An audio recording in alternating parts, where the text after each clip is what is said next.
Welcome. In this video, I'll show you how to enable multi-currency in Zoho Books. All right, so first up, log into your Zoho account. Now go to the top right, click on the gear icon.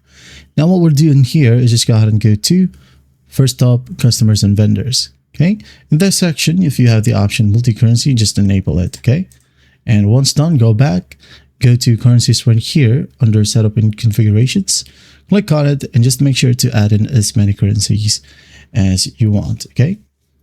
That is, of course, required by your organization. Okay, just click on new right here at the top.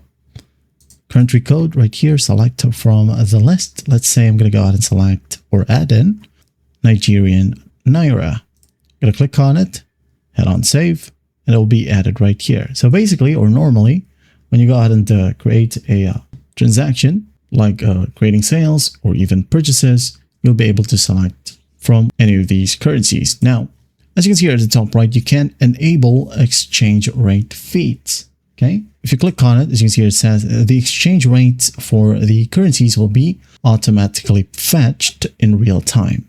Okay, if you want this option, you can hit on OK. If you disable it, it now says you will have to manually enter the exchange rate for each currency if you disable this feature.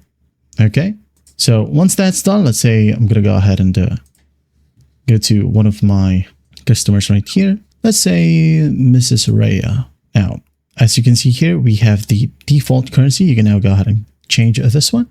Click on drop down. Let's say we have the Nigerian Naira, right here. Click on it, click on the check mark. Once done, you're good to go. Okay, let's say we're going to add a new customer like so, and we'll go ahead over to currency. As you can see here, we now have a ton of options. All right, and there you have it. Well, I hope this video helps, and I'll see you in the next one.